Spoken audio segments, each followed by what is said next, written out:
제가 지금 재단을 했지만 머릿속으로는 완벽하겠지라는 어느 정도 확신은 있지만 그래도 될 때 되면 항상 불안해요. 잠깐만요. 어쩌지? 미치겠다.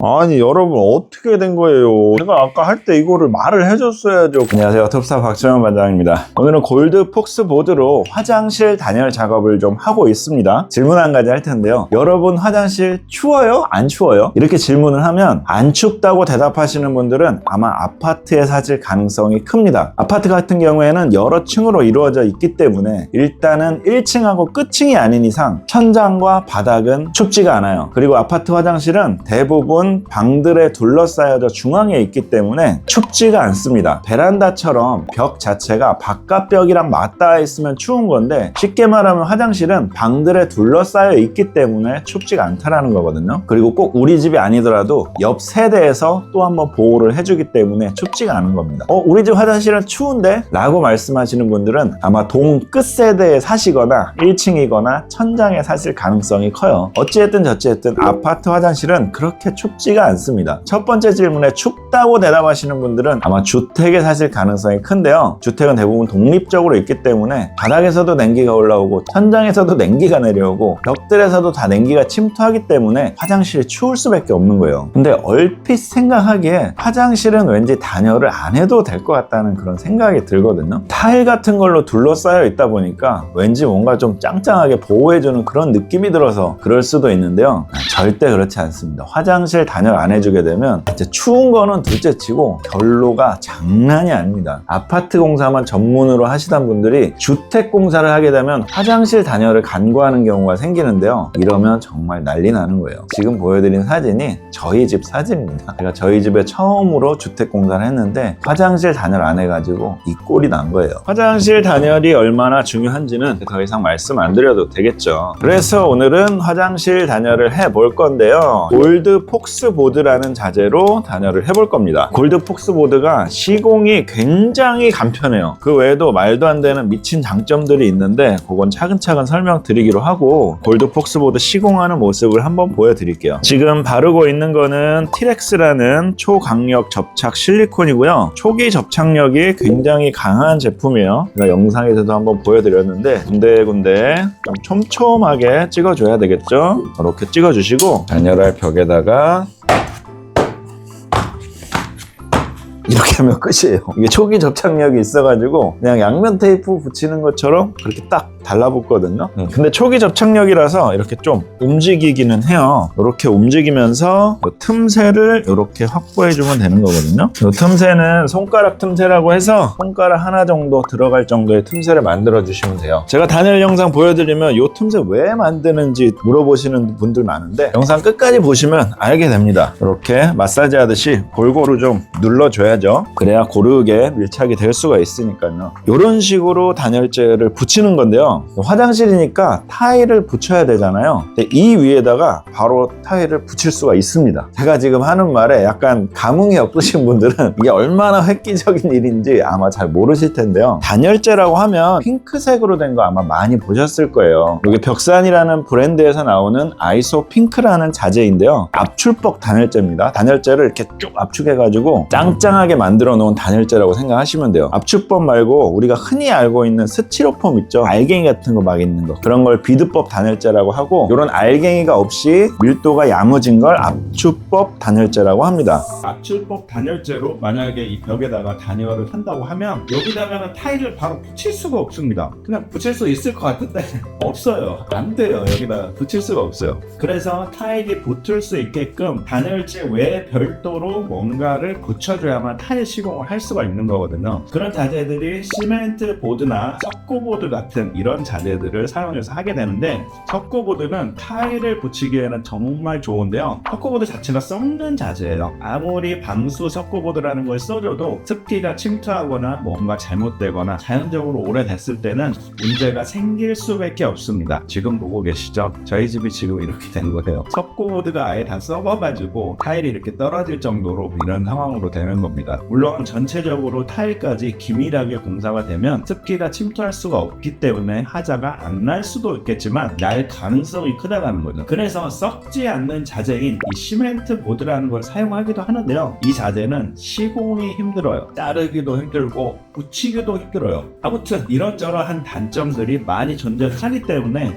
기존의 화장실 단열 시공은 정말 짜증나고 힘들었습니다. 여기 안에 핑크색 보이세요? 네. 이게 똑같은 압출법 단열재예요. 겉에는 하얀색이 붙어있죠. 이게 판재입니다. 시멘트 보드나 석고 보드처럼 단열재에다가 판재를 붙여준 거랑 똑같이 그냥 이렇게 합쳐진 개념이라고 생각하시면 돼요. 그리고 이 판재는 썩지가 않는 자재입니다. 그렇기 때문에 골드폭스 보드는 이 상태에서 타일을 바로 붙일 수가 있고요. 도배도 할 수 있고 페인트도 할 수 있습니다. 이게 얼마나 말도 안 되게 편한 건지 이제 이해가 되셨죠? 골드폭스 보드 시공법을 자세하게 한번 알려드리겠습니다. 이 한 가지 중요한 개념하고 기술적인 부분만 이해하시면 이 시공은 정말 어렵지 않게 하실 수가 있는데요. 정말 중요한 개념이 틈새 주기예요. 틈새 주기. 단열재와 단열재 사이에 손가락 하나 들어갈 정도의 이런 틈새를 주는 게 정말 중요한데요. 이게 기밀 시공 때문에 그렇습니다. 기밀 시공이라는 건 뭐냐면 비닐하우스 같은 거 생각하시면 돼요. 음식을 랩으로 이렇게 씌우는데 빈틈이 없잖아요. 빈틈이 없기 때문에 음식의 온도도 유지되고 신선도도 유지되듯이 단열재도 전체적으로 봤을 때 어느 하나 작은 틈이라도 있으면 안 된다라는 거죠. 근데 그 작은 틈이요, 그 바늘 같은 틈으로도 황소바람이 들어오기 때문에 정말 작은 틈도 허용을 할 수가 없는 겁니다. 근데 이상하죠? 틈이 있으면 안 된다고 하면서 왜 틈을 주냐? 이거는 이론적으로 우리가 시공을 하면서 틈이 없이 딱딱딱 시공하기가 힘들어서 그런 거예요. 우리가 목폴라를 입으면 굉장히 따뜻한데요. 그래도 목 쪽으로 찬바람이 들어오기는 하죠. 귀 모양이나 이 얼굴 턱선에 따라서 목폴라를 완전한 형태로 딱 만들 수는 없는 거잖아요. 그렇기 때문에 남는 부분에서 찬 기운이 느껴지는 건데 그런 데를 목도리로 해주게 되면 굉장히 따뜻하죠. 목도리는 빈틈없이 목 부분을 딱 잡아주잖아요. 단열재도 똑같다고 생각하시면 됩니다. 어차피 우리가 정교하게 단열재들을 딱딱 붙여서 시공을 할 수는 없기 때문에 아예 틈을 좀 넓게 줘서 틈새 부분을 우레탄 폼으로 메꿔주자라는 원리입니다. 우레탄 폼은 접착제이기도 하지만 단열재이기도 합니다. 그리고 얘는 폼 형태이기 때문에 호출이 되면서 쫙 부풀죠. 그러니까 우리가 막 지렁이 같은 이런 틈새가 있다고 해도 우레탄 폼으로 그 지렁이 모양 그대로 다 메꿔줄 필요가 없이 적당량을 쏴주게 되면 얘가 알아서 부풀어 오르면서 빈틈이나 단차가 진 곳을 얘가 채워주면서 기밀하게 시공이 되겠죠. 그래서 이렇게 틈새를 주는 겁니다. 근데 왜 하필 손가락 하나 정도의 굵기냐? 사실 이것도 중요한데요. 자, 요 틈은 한 5mm 정도 되는 것 같습니다. 여기다가 내가 폼을 딱 쏘게 되면 일단은 이 주둥이가 끝까지 안 들어가죠. 그렇다고 안 쏴지는 건 아니에요. 쏴집니다. 자, 이런 식으로 쏴지죠. 이렇게 쏴졌습니다. 근데 정확하게는 그냥 쏴진 것처럼 보이는 거예요. 겉부분만 쏴진 겁니다. 이 주둥이가 안 들어가기 때문에 안쪽 깊숙이 쏠래야 쏠 수가 없는 거죠. 아까는 이 폼이 부풀어가지고 뭐 빈틈 단차 알아서 다 찾아서 채워준다더니 왜 겉에만 쏴진다고 하냐 또 이렇게 생각하실 수가 있는데 얘가 어느 정도 들어간 상태에서 쏴줘야지 이게 알아서 퍼져가면서 부푸는 거지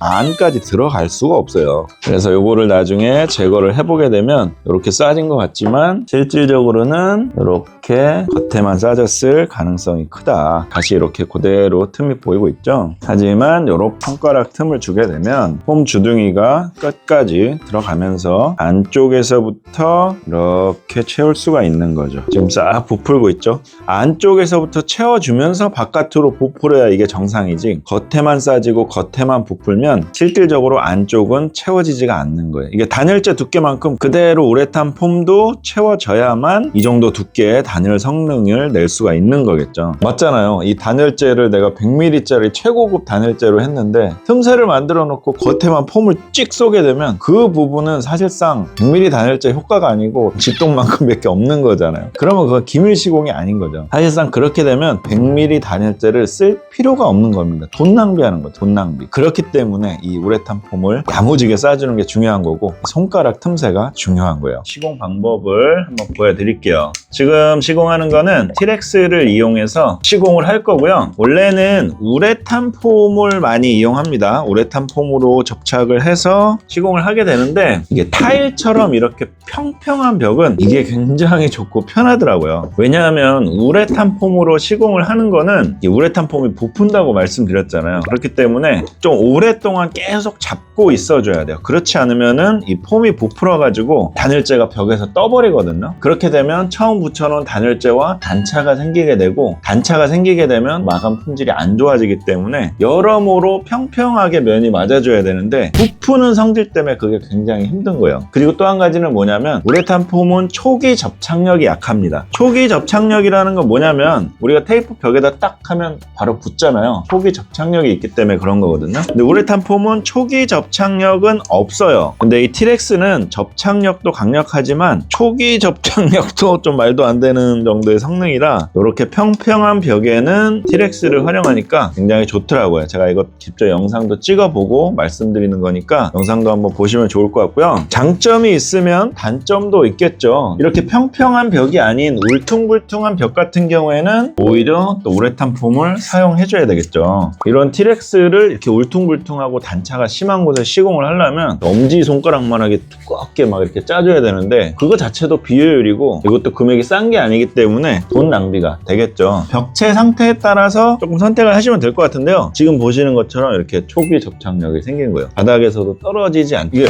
완전히 붙은 게 아니고 초기 접착력이라서 움직여요. 이런 식으로 올리면 움직여요. 그래서 손가락 틈새를 이런 식으로 확인해주면서 시공을 할 수가 있는 거죠. 중간에 어느 정도 쓸 수가 있기 때문에 한번 이렇게 밀착을 좀 해주면 초기 접착력 그대로 얘가 고정이 되고요. 이거는 어제 붙여놓은 건데 얘가 굳으면은 이게 뗄래야 뗄 수가 없습니다. 이 접착력이 장난 아니기 때문에 아무튼 이런 식으로 해서 붙여주고 틈새 제가 지금 밑에도 틈새를 줬죠. 이 부분도 중요합니다. 이 틈새도 어찌됐든 우레탄 폼으로 채워줘야 될 거잖아요. 그래서 이 밑에도 이렇게 틈새를 주는 거고 다 틈새를 주는 거예요. 이번에 실질적으로 재단하는 기술을 한번 알려드릴 건데요. 많은 분들이 이 재단을 정말 어려워하십니다. 어렵다기보다 굉장히 헷갈려하세요. 오늘 제가 진짜 미친 듯이 쉽게 설명을 한번 해드리겠습니다. 일단은 이 부분에 붙여볼 거예요. 여기는 이대로 붙이면 되고 이 부분만 이렇게 따내면 되는 거잖아요. 근데 손가락 틈새가 생기게끔 그렇게 재단을 해주는 게 좀 중요하겠죠. 일단 높이의 제약은 없습니다. 되는 대로 위로 붙여버리면 되는 거고요. 좌측 같은 경우에도 여기 붙어있는 게 아니기 때문에 제약이 없죠. 순수하게 독립적으로 골드폭스보드 한 장을 가지고 이 부분만 이렇게 따내면 되는 상황이라는 거죠. 일단 기준면을 좀 정해야 되는데요. 우측 벽이 기준이에요. 왼쪽은 없기 때문에. 그리고 밑면이 기준입니다. 여기서부터 여기까지 사이즈 먼저 한번 재볼게요. 손가락 틈새를 대신할 만한 단열재 자투리들을 토막으로 만들어 놓으면 굉장히 편한데요. 재단하다 보면 이런 자투리들이 나와요. 정확히 막 손가락 넓이 재가지고 이렇게 맞출 필요는 없고 10mm에서 20mm 정도 사이면 다 써먹으셔도 상관없습니다. 이 두 개를 기준벽에다 대고 밀착을 시켜서 샤시까지 치수를 재면요 480mm예요. 저희가 인테리어 할 때는 센치가 아니고 미리 단위를 사용하기 때문에 이럴 때는 그냥 480이라고 부르면 돼요. 요거 두 개를 댄 이유는 아시겠죠? 이렇게 하나 틈새 벌어지고 여기도 틈새 벌어지기 때문에 틈새를 사전에 빼주고 지금 실측을 한 거죠. 이때 중요한 게 이 앞에다 이렇게 작업대를 놓고 골드 폭스보드를 잽싸게 이렇게 올려놓으세요. 이게 그대로 이렇게 올라간다고 생각하시면 되거든요. 그래도 헷갈리잖아요. 아까 제가 밑에가 기준이라고 했죠. 여기는 밑 기준이라고 적어 놓겠습니다. 우측 벽이 기준이라고 했으니까 방향을 맞춰서 놓는 것만 해도 안 헷갈리지만 이렇게 적어 놓게 되면 더 안 헷갈리죠. 지금 갖다 붙는구나 라는 게 머릿속으로 시뮬레이션이 되는 거죠. 이렇게 세팅을 해 놓고 여기서 치수가 480이었죠. 위쪽 체크해주고 선을 연결시켜 주겠습니다. 지금 자르는 거 아니에요. 일단 연결만 할 겁니다. 이런 식으로 선을 연결해 놨고요. 여기서부터 여기까지 치수를 확인해야 되는데요. 여기 들 때는 토막을 하나만 놓으면 되겠죠? 치수를 체크하면 되겠죠? 아닙니다. 두 개를 놔줘야죠. 여기도 틈새가 생겨야 되고 요 샤시 위에도 틈새가 하나 생겨야 되기 때문에 두 개를 놓고 체크를 해줘야 됩니다. 이렇게 놓고 이렇게 체크하면 되겠죠? 아니죠. 이럴 때 좀 잔머리를 써줘야죠. 여기는 위에서 걸어서 이렇게 시선으로 보는 게 훨씬 정확하고 편리한 방법인 거죠. 지금 440이라는 치수가 나옵니다. 지금 머릿속에 440을 한 3번 정도 되뇌었는데요. 저도 숫자에 굉장히 약합니다. 목공은 숫자를 암기하는 능력이 좋아야 되는 건 맞는데 한 3, 4번 되뇌어도 이 밑에서 체크하러 가다 보면 또 까먹어요. 지금 말하면서도 까먹었어요. 그래서 또 확인을 해봐야 돼요. 이럴 때는 그냥 너무 지저분하게 하게 아니고 이런 식으로 체크를 해놓게 되면 혹시라도 까먹더라도 보고 확인할 수가 있는데요. 이게 왜 그러냐면 약간 직업병이에요. 저희가 치수를 중요시하는 직업인데 1, 2mm 오차가 굉장히 저희는 민감한 직업입니다. 뭐 0.5mm까지 따지기 때문에 치수에 대한 좀 강박관념이 있어요. 조금만 불안해도 다시 확인하는 그런 습관들이 생기는데 그렇기 때문에 기록을 잘 해놓는 게 중요하고 마찬가지로 시공할 때도 치수를 엄격히 정확하게 잘 체크하고 표시하는 게 중요합니다. 440이었는데요. 어디서부터 줄자를 체크하는 게 맞을까요? 네, 맞습니다. 밑에를 기준으로 해서 체크를 해줘야죠. 440, 여기도 440. 이 선도 똑같이 연결시켜 줄게요. 이렇게 연결을 시키면 어디가 잘려져 나가야 된다라는 게 눈에 들어오죠. 이것도 헷갈려 또. 여기서 배치 구조가 굉장히 중요한 이유가 나오는 거예요. 이게 이대로 세워진다고 시뮬레이션이 되기 때문에 여기가 잘라져 나가는 거죠. 이렇게만 있어도 이게 시뮬레이션이 안 됩니다. 내 시선을 여기다 놓고 그대로 시뮬레이션을 이렇게 해봐서 이런 식으로 판단을 해야 되기 때문에 굉장히 헷갈리거든요. 재단하는 면과 방향까지 그대로 맞추고 밑면과 윗면까지 맞춰서 놓게 되면 덜 헷갈리는 거예요. 여기까지 됐으면 사실상 이제 게임은 끝난 거고요. 실질적으로 이제 잘라주면 되는데요. 골드폭스보드는 커터 컬러도 쉽게 재단을 할 수가 있어요. 재단할 때 주의사항 한 가지 알려드릴게요. 이 단열재 두께가 32mm 정도 되는데 이거를 한 번에 내가 무 자르듯이 자를 거야, 이게 아닙니다. 일단은 껍질만 벗겨낸다고 생각하시면 돼요. 겉표면에 살짝 껍질을 까준다는 느낌으로 쭉 가다 보면 표면재가 잘려 나가는 느낌이 들거든요. 만약에 좀 안 들면은 한 번 더 그어주면 되고요. 이거 그을 때 이 왼손의 위치가 정말 중요합니다. 정말 중요해요. 지금 이 정도 잡고 이렇게 긋다 보면요, 칼날이 이 가이드를 타고 올라오면서 왼손을 다치는 경우가 진짜 너무너무 많아요. 커터컬이 정말 위험해요. 정말 위험해. 반드시 안전거리를 유지해줘야 되는데요. 여기서 여기를 그어야 될 상황이면은 이 정도 손을 잡아주고 여기서부터 살짝 그어주고요. 교차되는 지점이 이제 경계선이 온 거예요. 이때는 위쪽으로 다시 손을 올려주는 거죠. 그리고 그어주고 이런 식으로. 껍질 까기 전략이 안전과도 상당히 유사한 전략인데요. 이거를 처음부터 내가 그냥 잘라야지 하고 마음을 먹게 되면 굉장히 힘을 많이 주게 되고 빠르게 하려고 하는 그런 습성이 생기기 때문에 왼손을 이렇게 옮겨가면서 하는 것 자체가 심리적으로 조금 힘들어지거든요. 그래서 껍질만 내가 까준다는 생각으로 이런 식으로 안전하게 해주게 되면 일단 안전거리를 확보를 했고요. 껍질이 까지면 이 칼날이 들어갔을 때 이 안에 단열재들이 이렇게 칼날을 잡아주게 됩니다. 칼이 잘 이탈을 안 하거든요. 이때는 가이드가 필요 없고 칼날을 조금 넣어준 상태에서 그대로 이렇게 그어주면 되는 거예요. 길을 내준 그대로 얘가 가고 있죠. 그 다음에 조금 더 깊게 해서 한 번 더 그어주고 조금 더 깊게 해서 한 번 더 그어주면 이 면은 지금 잘린 느낌이 납니다. 그런 식으로 잘린 거예요. 이렇게 잘라주시면 안전하고 정확하게 자를 수가 있어요. 그 다음 이 부분 한번 살짝 그어주고요. 한 번 더 살짝 그어주고 길이 생겼으니까 이때부터는 조금 야금야금 좀 더 깊게 이런 식으로 잘라줄 수가 있는 겁니다. 여기가 조금 덜 잘렸네요. 여기도 조금 덜 잘렸어요. 이렇게 잘렸죠. 티렉스를 발라주고요. 평평한 곳에는 이 티렉스를 두툼하게 짤 필요는 없고요. 대신 좀 촘촘하게 해주는 게 좋습니다. 그래야지 균일하게 이게 접착이 되기 때문에 촘촘하게 얘를 찍어주는 게 좀 핵심이에요. 이런 식으로 찍어주고요. 제가 지금 재단을 했지만 머릿속으로는 완벽하겠지라는 어느 정도 확신은 있지만 그래도 될 때 되면 항상 불안해요. 뭔가 내가 실수하진 않았을까? 안 맞진 않을까? 이런 잠깐만요. 제가 지금 뭘 잘못했어요. 어쩌지? 미치겠다. 죄송합니다. 제가 진짜 너무 바보 같은 짓을 했어요. 아까 여기서 이걸 이렇게 넣는 게 아니었네. 여기서부터 여기까지 치수를 재면 자연적으로 얘가 떨어지는 만큼 위에도 떨어지잖아요. 그거를 두 개를 재고 재단을 해버리니까 여기는 그냥 붙고 여기는 그냥 이렇게 두 개가 떨어진 게 되는 거네. 미치겠다 진짜. 이거 확인하고 붙였어야 되는데.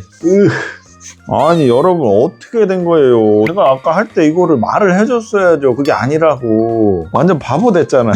미치겠다. 그렇게 자연스럽게 제가 얘기를 했었는데 죄송합니다. 창피하네요. 이래서 톱스타 영상은 항상 끝까지 보셔야 된다는 겁니다. 이런 실수는 빈번하게 할 수 있습니다. 어쨌든 이런 실수는 사실 쉽게 할 수 있어요. 저도 한 20년 차 이 일을 하고 있지만 항상 이제 긴장을 하는 이유가 이런 실수가 계속 나오기 때문에 그런 거거든요. 원래는 이 접착제를 바르기 전에 한번 확인을 해보고 해야 되는데 제가 또 공교롭게도 그 과정을 생략했을 때 또 이런 실수를 보여드렸네요. 이렇게 잘라냈고요. 맞습니다. 네, 이렇게 정치수대로 치수를 재주면 밑에서 떨어지는 만큼 위에도 그대로 떨어지기 때문에 이렇게 하는 게 맞네요. 지금 초기 접착력으로 붙이고 있어요. 재단은 완벽하게 이해가 되셨죠? 단열재를 쭉 다 붙이고요. 이 틈새에다가 우레탄 폼을 야무지게 충진을 해줄 거예요. 저 위에 블럭 부분이 조금 처리하기가 거시기 해가지고 저 부분은 스프레이 폼을 이용해서 또 한번 단열 처리를 해줄 겁니다. 오늘 화장실 단열 영상 어떻게 보셨습니까? 자신감이 생기셨습니까? 요 손가락 틈새 주는 거 재단하는 요령 요것만 알면 붙이는 거 너무 쉽잖아요. 주택에 사시면 정말 화장실 단열 중요하니까 꼭 놓치지 않고 공사할 때 시공하시고요. 골드 폭스보드가 정말 시공도 간편하고 마감까지 편리하게 할 수 있기 때문에 한번 이용해 보시면 좋을 것 같습니다. 단 골드 폭스보드가 한 가지 좀 단점이 있습니다. 이게 피부에 접촉되면 따가워요. 골드 폭스보드가 표면 중불연 자재거든요. 인장력을 주기 위해서 유리섬유가 들어가 있는데요. 유리섬유 그 발암물질 아니냐고요? 여러분 이게 조금 오해가 있는데요. 유리섬유와 성면은 엄연히 다른 거예요. 성면은 1급 발암물질이 맞고 지금 법적으로 사용할 수 없게 되어 있는데 유리섬유는 건축자재에서 광범위하게 사용되고 있는 자재입니다. 인체에는 무해하다는 그런 연구 결과가 있긴 한데 사실 뭐 좋을 건 없죠. 골드 폭스보드 시공하실 때는 반드시 마스크, 보안경, 긴팔 이렇게 꼭 착용하시고 작업을 하시고요. 저는 오늘 시공할 때 촬영 때문에 마스크랑 보안경을 착용을 못하고 보여드렸는데 저도 시공할 때 반드시 마스크 착용하고 합니다. 한여름에 그렇게 더워도 저는 마스크 착용을 꼭 해요. 안전하게 작업하는 게 중요하기 때문에 반드시 이런 보호장구 착용하시고 작업만 하시면 크게 어렵지 않게 단열을 해결하실 수 있을 겁니다. 오늘 영상 도움이 되셨다면 구독과 좋아요 부탁드리겠고요. 그럼 또 다음 시간에 찾아뵙도록 하겠습니다. 감사합니다.